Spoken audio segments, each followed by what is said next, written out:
Assalamualaikum warahmatullahi wabarakatuh. Selamat pagi. Ketemu lagi dengan kami di Rumah Analisis Data. Pada sesi kali ini, kami akan menyampaikan bagaimana cara menganalisis regresi linear sederhana menggunakan program SPSS. Tapi sebelumnya, jangan lupa klik subscribe, like, komen, serta tekan tanda loncengnya biar teman-teman mendapatkan informasi terupdate dari Rumah Analisis Data. Sebelum saya menyampaikan terkait dengan cara menganalisis regresi linear sederhana, saya akan menyampaikan pengantar sedikit mengenai uji regresi, bahwa uji regresi merupakan bagian dari statistik inferensial, di mana uji regresi ini digunakan untuk mengukur hubungan antar variabel. Dan regresi ini ditetaskan oleh Sir Francis Galton pada tahun 1877, di mana analisis ini ada beberapa jenis. Dan pada dasarnya analisis regresi ini bisa dikonsepkan menjadi dua analisis, ada regresi linear dan ada regresi non-linear. Dalam jenis uji regresi ini yang pertama ada regresi sederhana, ada regresi berganda, ada regresi logistik, ada regresi variabel intervening, dan ada variabel moderating. Nah, pada sesi kali ini saya akan menyampaikan bagaimana cara menganalisis regresi linear sederhana menggunakan program SPSS. Perlu saya sampaikan juga bahwa dalam analisis regresi linear sederhana ada beberapa prasyarat yang harus dipenuhi. Yang pertama yaitu bahwa sampel pasangan antara variabel X dan variabel Y ini harus berasal dari sampel yang diambil secara random. Bisa dikatakan bahwa antara data variabel X dan Y ini berasal dari sampel yang sama, diperoleh menggunakan teknik penentuan sampel secara random. Untuk teknik samplingnya nanti teman-teman bisa belajar tentang teknik sampling di materi-materi metodologi penelitian kuantitatif. Syarat yang lain yaitu jumlah variabel bebasnya atau variabel independennya hanya satu. Selain itu juga bahwa data berbentuk data interval atau data rasio, atau bisa dikatakan bahwa data yang diperoleh ini berasal dari data kategori. Data interval atau rasio data ini bisa diperoleh menggunakan skala Likert atau skala Goodman biasanya. Nah, selain itu ada beberapa prasyarat yang harus dipenuhi, yaitu melakukan uji kenormalan data dengan mengamati nilai residual, di mana data ini harus berdistribusi normal ketika kita menggunakan analisis regresi linear sederhana. Di samping itu, juga perlu melakukan uji heteroskedastisitas, atau bisa disebut untuk mengetahui apakah dalam analisis regresi terjadi ketidaksamaan varian dari residual yang satu dengan pengamatan yang lain. Nah, selain itu juga harus mengetahui apakah data antara variabel independen dengan dependen itu mempunyai garis yang linear regresi atau enggak. Nah, ini bisa diamati nanti berdasarkan nilai estimate regression, berdasarkan nilai linearitas. Mohon maaf. Nah, untuk memperjelas bagaimana cara menganalisis regresi linear sederhana, maka saya akan menyontohkan suatu kasus tertentu bagaimana analisis ini bisa diterapkan. Oke, langkah yang pertama yaitu di sini saya akan menyontohkan bagaimana seorang peneliti ingin melakukan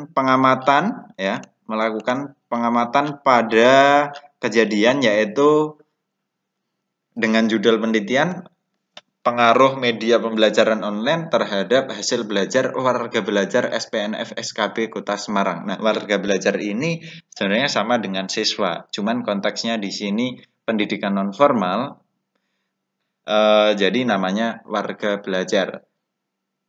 Variabel independennya yaitu media pembelajaran online, dan variabel dependennya adalah hasil belajar. Rumusan masalah yang diangkat yaitu apakah terdapat pengaruh antara media pembelajaran online terhadap hasil belajar warga belajar SPNF SKB Kota Semarang. Hipotesis yang diajukan yaitu terdapat pengaruh media pembelajaran online terhadap hasil belajar warga belajar SPNF SKB Kota Semarang, di mana untuk membuktikan variabel yang diajukan ini peneliti mengumpulkan data menggunakan instrumen berupa kuesioner atau angket. Data diperoleh dari warga belajar SPNF SKB Kota Semarang dengan cara mengisi kuesioner skala media pembelajaran online dan hasil belajar.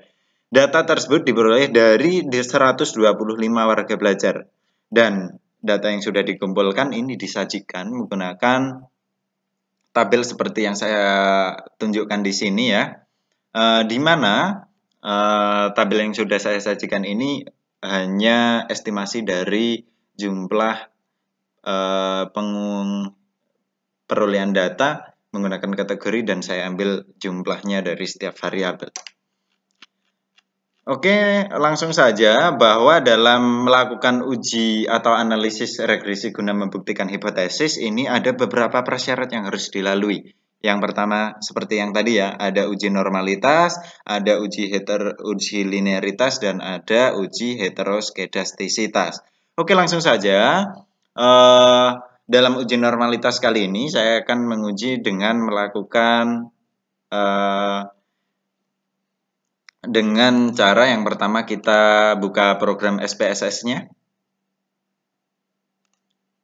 Oke, kita buka program SPSS-nya, terus kita buka datanya, terus kita kopikan datanya antara variabel independen dengan dependen, terus masukkan pada lembar kerja kita. Pastikan bahwa data tersebut akan kita paste pada variabel view. Oke, di sini terus kita pastekan. Oke, berhasil. Nah, setelah sudah, kita menuju ke variabel view. Tadi kan di data view, sekarang ke variabel view. Mohon maaf kalau tadi terjadi kekeliruan. Dalam yang pertama, ini pada kolom pertama, baris pertama, kita tuliskan X karena di sini adalah coding dari variabel independen. Dan kita labelkan di sini media pembelajaran online. Oke, kalau sudah di variabel 2-nya, ini Y, saya kodenya Y dan saya labelkan ini hasil belajar. Nah, karena tadi saya menginputkan tidak menggunakan nilai desimal, maka saya hilangkan di sini. Oke, setelah sudah kita menuju ke data view. Bagaimana sih cara menganalisis uji normalitas data? Langkahnya yaitu silahkan klik analyze, terus arahkan kursor menuju ke regression. Setelah itu silahkan klik linear, masukkan hasil belajar menuju dependent, sedangkan media pembelajaran online masukkan ke independent. Apabila sudah, silahkan klik save, terus silahkan klik unstandardized di bagian residual sini ya, terus silahkan klik continue.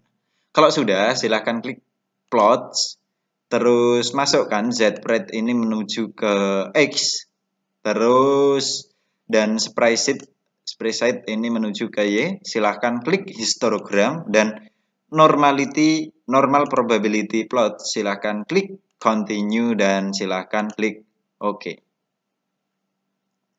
Oke, output hasil pengujiannya di sini ya. Kita langsung menuju ke bawah. Uji normalitas ini bisa diamati pada nilai p-plot ini. Tapi sebelum kita mengamati nilai p-plot, akan saya jelaskan bagaimana kita menganalisis uji normalitas dengan menggunakan standaris residual, di mana setelah kita melakukan analisis muncul variabel baru di sini ya.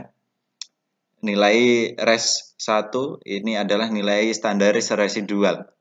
Nah, cara melakukan uji normalitas, langkahnya yaitu silahkan klik analyze, terus arahkan kursor menuju non-parametric test, terus silahkan arahkan kursor menuju legacy dialog, silahkan klik satu sampel KS, masukkan standaris residual yang tadi muncul ya di variabel baru menuju ke tes variable list, dan pastikan yang tercentang di bagian test distribution ini hanya di normal. Nah, kalau sudah silahkan klik OK, nanti akan muncul hasil atau tabel Kolmogorov-Smirnov. Nah, untuk menentukan distribusi data normal atau tidak, ini dengan mengamati nilai signifikansi di sini ya. Di output sini kita melihat nilai signifikansi di bagian sini. Suatu data dikatakan normal ketika nilai signifikansi ini lebih besar dari 0,05. Di sini sudah saya sajikan untuk mempercepat ya.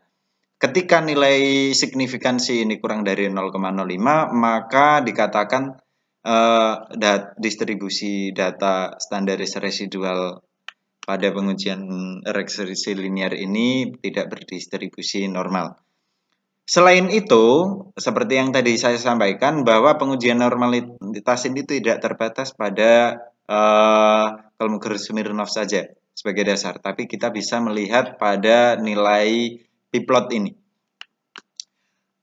Dengan cara ketika titik-titik ini penyebarannya dekat dengan garis diagonal di sini ya, garis diagonalnya ini nampak, ini maka dapat dikatakan distribusi datanya ini berdistribusi normal. Selain itu kita juga bisa melihat kurva ini. Kurvanya ini ketika seimbang mulai dari bawah dan seimbang dengan yang samping ya, antara min sama plus. Ini ketika kurvanya menunjukkan adanya keseimbangan, maka dapat dikatakan nilai distribusi standaris residual kita berdistribusi normal. Oke, setelah kita melakukan uji normalitas, maka langkah selanjutnya yaitu menguji heteroskedastisitas. Oke, menguji linearitas dulu ya.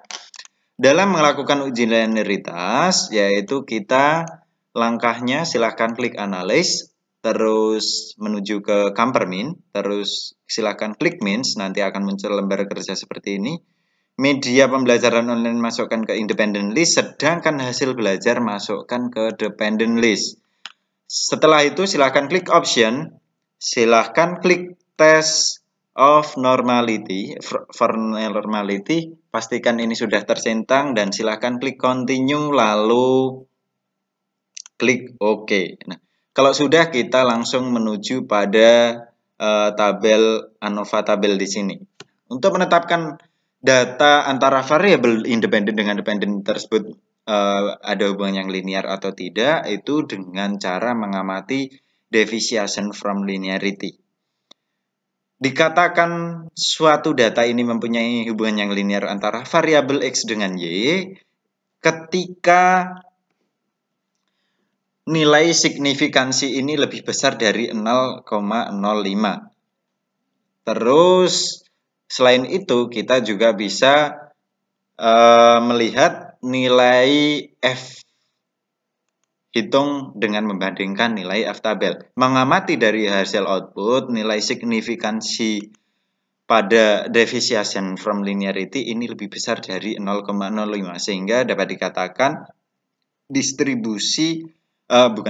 hubungan antara data independen dengan variabel dependent ini ada hubungan yang linear. Selain itu kita juga bisa menetapkan nilai F hitungnya ini dengan cara membandingkan dengan nilai F tabel. Oke, cara menentukan nilai F ini kita bisa menggunakan program Excel ya, dengan cara klik sama dengan, terus ketikkan FINV, terus klik 2 kali, FINV, terus klik 2 kali. Nah, silahkan tuliskan probability atau taraf signifikansi yang kita gunakan, yaitu di sini saya menggunakan 0,05. Setelah itu titik koma ini menyesuaikan ya, ada beberapa Excel tertentu yang harus menggunakan titik 2. Tapi kalau di Excel saya ini menggunakan titik koma. Setelah itu masukkan degree of freedom 1 dan degree of freedom 2. Nah, cara untuk melihat nilai degree of freedom itu kita kembali ke output. Degree of freedom 1 itu masukkan angka 24 ini di bagian DF, sedangkan DF2 itu 99. Oke, 24 titik koma lagi 99. Maka diketahui nilai F tabel ini sebesar 1,627. Kita bandingkan dengan nilai F hitung, apakah lebih kecil? Oh, ternyata lebih kecil, sehingga dapat dinyatakan adanya hubungan yang linear antara variabel independen dengan variabel dependen. Oke, setelah kita melakukan uji linearitas, selanjutnya yaitu kita menguji homogenitas. Nah, untuk menguji homogenitas itu langkah-langkahnya sebenarnya sudah kita lakukan pengujian heteroskedastisitas, yaitu di bagian analis, terus regression, terus linear, terus silahkan teman-teman klik pplot. Di bagian pplot ini ketika teman-teman sudah mengeklik histogram terus memasukkan ini konten-konten seperti yang tadi saya sampaikan, harus memasukkan z-pred ke X, terus sprite ke Y, big histogram, normal histogram, nanti akan muncul scatter plot. Scatter plot itu di sini ya, di output yang tadi. Di sini. Nah, nanti akan muncul seperti ini. Untuk menetapkan adanya hubungan terjadi heteroskedastisitas ini, ketika penyebaran titik-titik ini tersebar secara acak, maka dapat dikatakan tidak terjadi masalah heteroskedastisitas dalam data kita. Selain itu, dalam uji heteroskedastisitas itu juga bisa menggunakan uji Glaser. Uji Glaser di sini saya akan mencontohkan dengan cara seperti ini. Yang pertama yaitu silahkan arahkan kursor dan klik transform. Silahkan klik compute variable, terus silahkan klik tuliskan res di bagian sini ya, di atas ini, res underscore abs. Terus silahkan klik all, terus klik 2 kali abs. Nah, setelah sudah, silahkan kursor arahkan menuju ke unstandarized residual, terus masukkan di sini, nanti akan masuk di sini dan klik OK. Nanti akan muncul variabel baru di bagian input data kita di sini ya, res abs. Nah, setelah sudah terinput ya, maka kita klik analysis, terus ke regression, terus klik linear, terus keluarkan hasil belajar ini, terus masukkan res abs ini menuju ke dependent, terus selanjutnya silahkan klik OK. Maka akan keluar output seperti ini. Nah, untuk menetapkan uji heteroskedastisitas itu dengan melihat nilai signifikansi dan nilai T di sini ya. Cukup nilai signifikansi saja saya kira cukup ya teman-teman, nanti ketika ingin mengajukan nilai T ini juga bisa. Dikatakan tidak terjadi heteroskedastisitas ketika nilai signifikansi ini lebih besar dari 0,05 dan ketika nilai T ini kurang dari nilai T hitung. Nanti akan saya contohkan bagaimana cara menentukan T hitung menggunakan Excel di tahapan nanti. Oke, ketika prasyarat ini sudah dilakukan dan ternyata sudah terpenuhi ya, ini mohon maaf karena tadi unstandarizednya belum saya hilangkan, muncul, saya hilangkan. Ketika prasyarat ini sudah dilakukan dan sudah terpenuhi, di mana uji heteroskedastisitas sudah saya contohkan dua teknik ya, maka langkah selanjutnya yaitu kita melakukan uji hipotesis. Uji hipotesis yaitu yang pertama yaitu silahkan klik analis, terus regression, terus linear, nanti akan muncul lembar kerja, ABS ini kita keluarkan, Y kita masukkan, terus oke, di sini parsial deskripsi saya klik, ini tergantung kebutuhan ya. Terus change ini saya ketikkan, klik OK, terus save-nya akan saya hilangkan di unstandarized karena tadi belum saya hilangkan biar nggak muncul variabel baru. Setelah itu kita langsung klik OK, maka akan muncul hasil pengujiannya. Oke, kita langsung menuju ke bagian sini ya, di persamaan regresi. Ini sudah saya buatkan lembar kerjanya. Untuk menetapkan keputusan apakah hipotesis diterima atau tidak, itu yang pertama dengan pengamatan nilai signifikansi pada tabel koefisien regresi atau estimate regresi dengan cara melihat nilai signifikansi dan nilai T dengan membandingkan nilai T tabel dengan T hitung. Oke, kita yang pertama yaitu dengan melakukan interpretasi pada persamaan regresi. Dalam persamaan regresi linier, ini dirumuskan. Oke, dirumuskan bahwa persamaan regresinya yaitu Y atau variabel dependent sama dengan nilai beta unstandardized coefficient ya di bagian konstanta, nilai betanya ini ya. Sama dengan nilai beta ditambahkan nilai beta X1. Maka persamaan regresinya adalah konstantanya 26,961. Diinterpretasikan ini bahwa ketika variabel media pembelajaran ini dianggap nilainya 0, maka hasil belajarnya ini sudah sebesar 26,961. Sedangkan koefisien nilai X1, jika variabel media pembelajaran ini mengalami kenaikan 1 poin, maka hasil belajarnya ini mengalami kenaikan juga sebesar 0,94. Nah, setelah itu baru kita melakukan pengujian hipotesis. Pengujian hipotesis ini yaitu dengan pengamatan nilai signifikansi dan nilai T di sini. Data hipotesis dikatakan diterima ketika signifikansinya kurang dari 0,05, maka dapat diketahui di sini nilainya 0,00 sehingga nilainya kurang dari 0,05. Hipotesis diterima, hipotesis nolnya. Hipotesis alternatifnya diterima. Terus kita dengan membandingkan nilai T. Ketika nilai T ini lebih besar dari nilai T hitung, maka dapat dikatakan terdapat pengaruh antara media pembelajaran online terhadap hasil belajar. Nah, untuk menetapkan T hitung, T tabel ini dengan cara yang pertama yaitu melihat, mengamati atau memastikan degree of freedom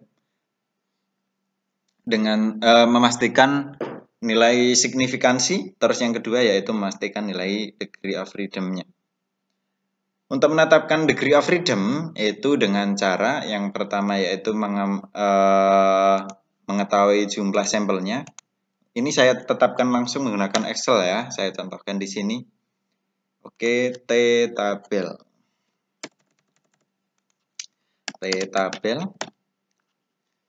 Oke, langkah yang pertama silahkan klik sama dengan, ketikkan sama dengan TINV. Silahkan klik 2 kali. Silahkan tuliskan probability-nya 0,05. Oke, nggak bisa ya kalau langsung. Setelah sudah, tulis 0,05. Terus tuliskan degree of freedom-nya. Cara menentukan degree of freedom yaitu N, rumusnya N min K min 1. N ini adalah jumlah sampel, terus K ini adalah jumlah variabel independen, dan min 1 itu rumus ketetapan untuk menetapkan DF. N-nya ini adalah 125, jumlah variabel independennya 1 dikurangi 1 dapatnya 123. Oke, kita kembali di sini ketikkan 123, kita enter, maka hasilnya 1,979. Kembali lagi ke di sini ya, lembar laporan saya. Ketika nilai T ini lebih besar dari nilai T tabel, maka dapat dikatakan hipotesis diterima, hipotesis alternatifnya. Sehingga saat 5,922 ini lebih besar daripada nilai T tabel yaitu 1,979, maka dapat dikatakan adanya pengaruh yang signifikan, adanya pengaruh secara positif dan signifikan. Dikatakan positif karena nilai T-nya ini positif. Ketika ini negatif, sampai betanya ini juga negatif, maka pengaruhnya negatif. Tapi kalau di sini pengaruhnya positif signifikan. Nah, di sini sudah saya deskripsikan seperti ini ya interpretasinya. Nah, selain itu kita juga bisa mengamati pada hasil output di bagian sini ya. Di sini. Untuk mengamati nilai R ini menyatakan adanya korelasi antara variabel independen dengan variabel dependen, yaitu sebesar 0,471. Sedangkan nilai R square ini adalah nilai besaran pengaruh antara variabel independen terhadap variabel dependen, yaitu sebesar 0,219. Kalau dipersentasekan ini tinggal dikalikan 100 sehingga menjadi 21,9%. Dapat dikatakan bahwa besaran pengaruh antara variabel media pembelajaran online ini mempengaruhi hasil belajar sebesar 21,9%. Nah, variabel besaran persentase yang lain ini kemana? Ini berarti dimiliki oleh variabel-variabel yang lain yang tidak diteliti dari penelitian ini. Atau bisa dikatakan hasil belajar itu tidak hanya ditentukan oleh media pembelajaran online sebesar 82,1% itu dipengaruhi oleh variabel lain yang tidak dianalisis dalam pengujian ini. Nah, sehingga dapat disimpulkan adanya pengaruh yang positif dan signifikan antara media pembelajaran online terhadap hasil belajar warga belajar SPNF SKB Kota Semarang. Oke, pada video kali ini saya kira cukup. Ada kurang lebihnya nanti bisa ditanyakan di kolom komentar. Sekian, terima kasih. Wassalamualaikum warahmatullahi wabarakatuh.